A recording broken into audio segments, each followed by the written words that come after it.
16 सितंबर तक पितृपक्ष रहेगा। इन दिनों में पितरों के लिए पिंडदान, श्राद्ध, तर्पण आदि कर्म करने की परंपरा है। इन दिनों में कौवे, कुत्ते और गाय को भोजन कराया जाता है।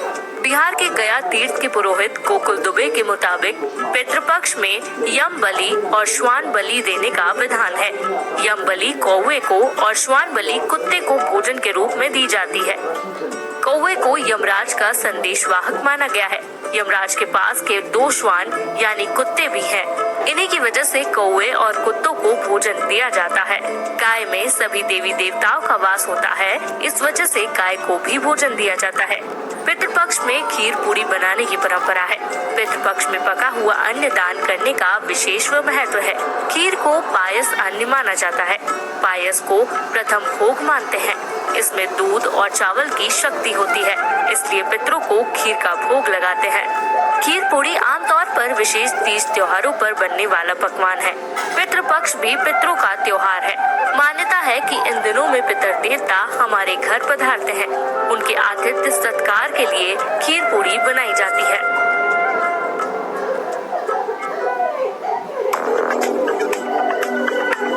एक रिपोर्ट में इस बात का खुलासा हुआ है कि भारत में मास्क और सोशल डिस्टेंसिंग अपनाकर 1 दिसंबर तक कोरोना से होने वाली 2 लाख मौतों को रोका जा सकता है। इसमें एक डराने वाली बात भी सामने आई है कि लॉकडाउन में ढील दी जाती है तो करीब 5 लाख लोगों की जान जा सकती है। अमेरिका में वॉशिंगटन यूनिवर्सिटी के institute for health matrix and evolution ने ये स्टडी की है।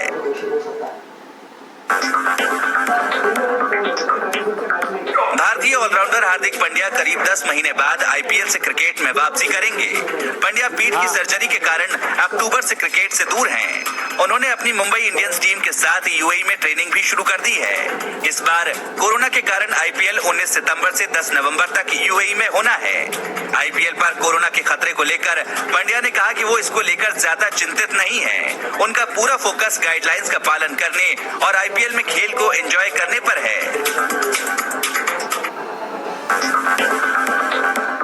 बीसीसीआई ने आईपीएल के दौरान 20,000 कोरोना टेस्ट कराने का प्लान बनाया है। इसके लिए बोर्ड 10 करोड़ रुपए खर्च करेगा। आईपीएल के दौरान 5वें दिन सभी खिलाड़ियों समेत स्टाफ का कोरोना टेस्ट होगा। इस बार कोरोना के कारण टूर्नामेंट 19 सितंबर से 10 नवंबर तक यूएई में बायोसिक्योर माहौल में होगा। आईपीएल में सभी 8 टीमों के बीच 60 मुकाबले शारजाह, दुबई और अबू धाबी में होंगे। सभी फ्रेंचाइजी ने यूएई पहुंचकर क्वारंटाइन पीरियड पूरा कर लिया है। इसी दौरान चेन्नई सुपर किंग्स के 2 प्लेयर समेत 13 लोग संक्रमित पाए गए थे। राहत वाली बात यह है कि इन सभी का दूसरा कोरोना टेस्ट नेगेटिव आया है।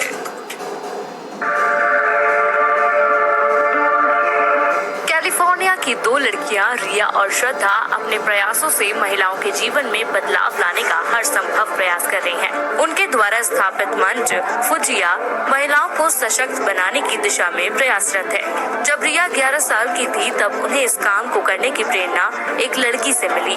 2012 में रिया ने एक राइटिंग क्लब शुरू किया जो स्कूली छात्राओं को अपने निबंध और अन्य सदस्यों के साथ लिखने में मदद करता है। वर्ष 2015 में रिया की कजिन श्रद्धा इस काम से जुड़ी। वे एक बिजनेस मैनेजमेंट प्रोफेशनल हैं। वे टीम फुजिया में सह संस्थापक के रूप में शामिल हुई हैं। फिलहाल श्रद्धा और रिया इस मंच को एक ऐसे स्तर पर ले जाने की योजना बना रही हैं, जहां दुनिया की कोई भी महिला आगे बढ़ने से किसी भी अवसर से वंचित न रहे।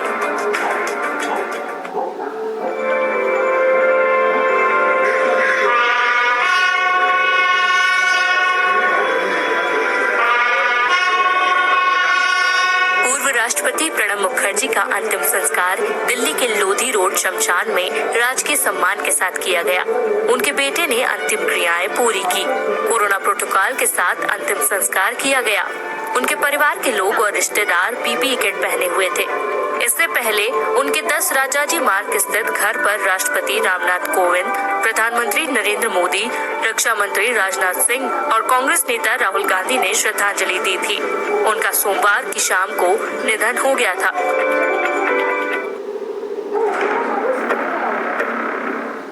बच्चों की नाक और गले में कई हफ्तों तक कोरोना वायरस रह सकता है। इस दौरान ऐसा भी हो सकता है कि उनमें इसके कोई लक्षण न दिखे। ये दावा वॉशिंगटन के चिल्ड्रन नेशनल हॉस्पिटल की रिसर्च में सामने आया है। रिसर्चर्स का कहना है कि अध्ययन बताता है कि कैसे कोरोना वायरस गुपचुप तरीके से अपना संक्रमण फैला सकता है। ये अध्ययन कनाडा के वैज्ञानिकों ने साउथ कोरिया में किया है। रिसर्च में सामने आया है कि 85 संक्रमित बच्चे टेस्टिंग से सिर्फ इसलिए दूर हो गए हैं क्योंकि उनमें लक्षण नहीं दिख रहे थे। ऐसा आगे भी हुआ तो कम्युनिटी में एसिम्प्टोमेटिक बच्चों का दायरा बढ़ सकता है। उसके अंदर हैवान पनप रहा है। मंगलवार को जेईई मेन को स्थगित करने से इनकार करते हुए बॉम्बे हाईकोर्ट की नागपुर बेंच ने बड़ा फैसला सुनाया। हाईकोर्ट ने कहा कि महाराष्ट्र के विदर्भ क्षेत्र के बाढ़ प्रभावित हिस्सों में रहने वाले ऐसे छात्र जो परीक्षा केंद्र पहुंचने में असमर्थ है या देर से पहुंचते हैं, वे परीक्षा के लिए नेशनल टेस्टिंग एजेंसी को आवेदन कर सकते हैं। न्यायमूर्ति रवि देशपांडे और पुष्पा गड़ेदीवाला की बेंच ने कहा कि एनटीए इस तरह के आवेदनों पर विचार करेगी और सत्यता की जाँच करने के बाद इस पर फैसला करेगी। वहीं आज देश भर में जेईई मेन 2020 की परीक्षाएं शुरू हो चुकी हैं। परीक्षा का आयोजन 2 शिफ्ट में सुबह 9 से 12 और दोपहर 3 से 5 बजे किया जाएगा।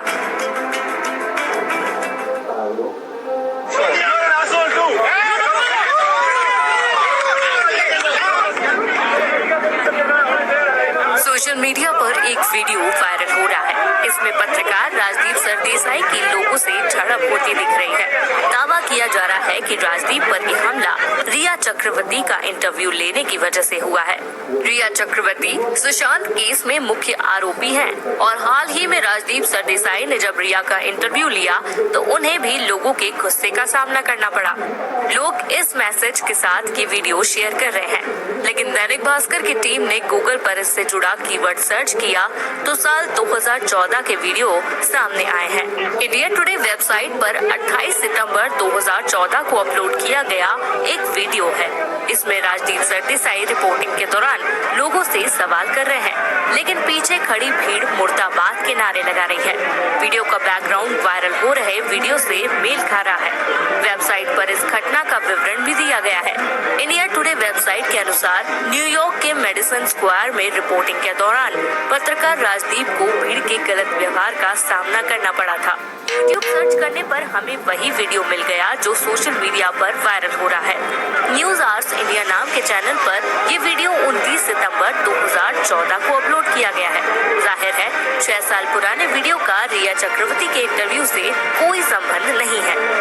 पड़ताल के दौरान हमें 28 सितंबर 2014 को किया गया राजदीप सरदेसाई का ट्वीट भी मिला, जिसमें भीड़ के हमले का जिक्र किया गया है।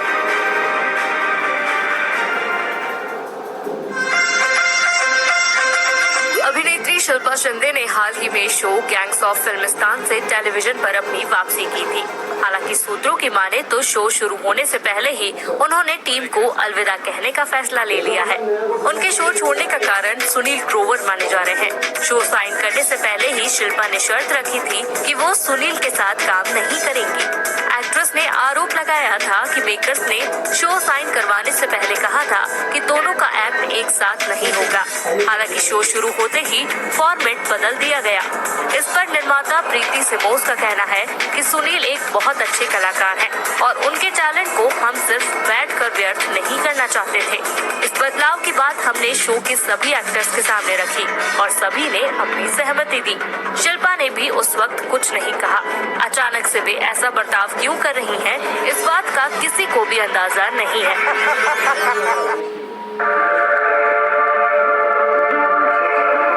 यूनियन पब्लिक सर्विस कमीशन ने इस साल होने वाली सिविल सेवा प्रारंभिक परीक्षा 2020 और भारतीय वन सेवा परीक्षा 2020 के लिए एडमिट कार्ड जारी कर दिए हैं।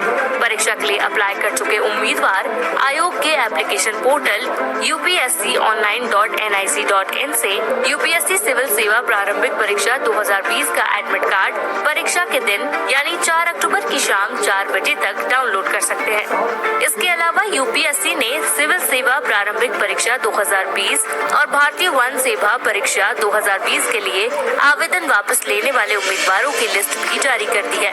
साथ ही आयोग ने कोरोना से बचाव के लिए परीक्षा के लिए गाइडलाइंस भी जारी कर दी है।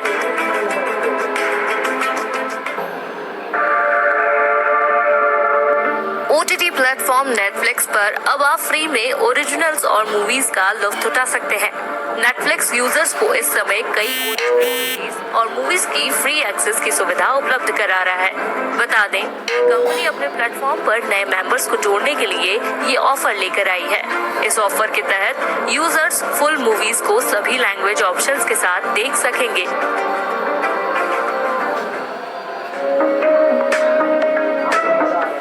मंत्रालय जल्द ही और स्पेशल ट्रेनें चलाने की तैयारी कर रहा है।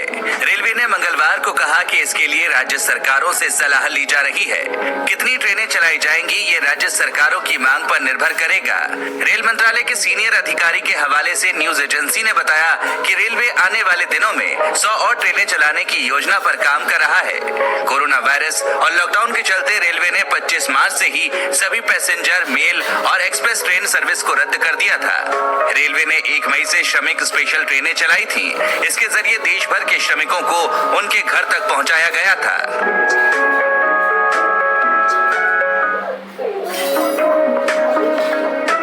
दुनिया में कोरोना वायरस के अब तक 2,56,00,000 से ज्यादा मामले सामने आ चुके हैं।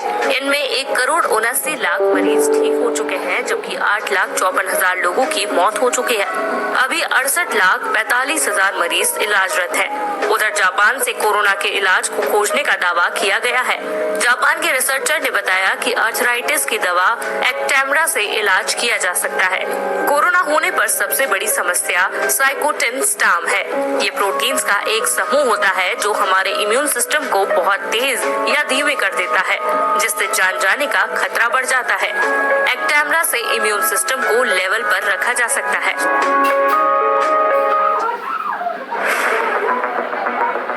सोमवार देर रात क्रिकेटर सुरेश रैना के फुफेरे भाई की भी मौत हो गई। पठानकोट में 12 दिन पहले हुई लूटपाट में वो घायल हो गए थे, जबकि रैना के फूफा और ठेकेदार अशोक ने घटना के दौरान ही दम तोड़ दिया था। दूसरी ओर अब तक इस मामले में पुलिस के हाथ खाली ही है। IPL छोड़कर लौटे रैना ने इस घटना पर दुख जताया है। उन्होंने पुलिस से जल्द कार्रवाई की मांग की है। रैना ने कहा कि जो मेरे परिवार के साथ हुआ वो भयानक से भी परे है। जम्मू कश्मीर के बारामूला के रामपुर सेक्टर में सेना को बड़ी कामयाबी मिली है। जवानों ने आतंकियों के 2 ठिकानों से भारी मात्रा में हथियार और गोला बारूद बरामद किए हैं। 7 घंटे तक चली सर्च ऑपरेशन में सेना को 2 लोकेशन का पता चला। यहाँ भारी मात्रा में हथियार छिपाकर रखे गए थे। सेना ने यहाँ से 6 मैगजीन और गोला बारूद के 1254 राउंड की 2 सील्ड बॉक्स और 5 AK सीरीज की राइफल बरामद की। 9 मैगजीन और 6 राउंड के साथ 6 पिस्टल, 21 ग्रेनेड, 2 UBGL ग्रेनेड और 2 कैनवुड रेडियो सेट बरामद किए हैं। अमेरिका में जैसे जैसे चुनाव नजदीक आ रहे हैं, आरोपों का दौर तेज हो गया है। अब ओरेगन राज्य के पोर्टलैंड में हुई हिंसा पर राजनीति शुरू हो गई है। राष्ट्रपति डोनाल्ड ट्रंप और डेमोक्रेटिक उम्मीदवार जो बिडेन एक दूसरे को इसका जिम्मेदार ठहरा रहे हैं। बिडेन ने कहा कि आग जल रही है और हमारे पास एक ऐसा राष्ट्रपति है जो आग की लपटों से लड़ने की बजाय उसे देखना पसंद करता है। वहीं ट्रंप ने कहा कि हिंसा और विनाश की जो लहर हमने देखी है वो ज्यादातर बिडेन की पार्टी के नेतृत्व वाले राज्यों में हुई है। डेमोक्रेटिक पार्टी आग में घी डालने का काम कर रही है। उन्होंने कहा कि दंगाई और बिडेन एक तरफ है।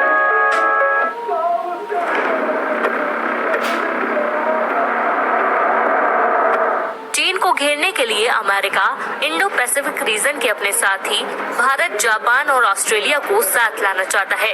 चीन पर लगाम कसने के लिए वो नॉर्थ अटलांटिक ट्रीटी ऑर्गेनाइजेशन जैसा एक गठबंधन बना सकता है।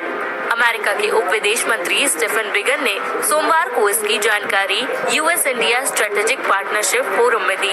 उन्होंने कहा, इंडो पैसिफिक रीजन में मजबूत स्ट्रक्चर की कमी है। उनके पास नाटो या यूरोपियन यूनियन जैसा कोई मजबूत संगठन नहीं है। माना जा रहा है कि चारों देशों की बैठक दिल्ली में हो सकती है।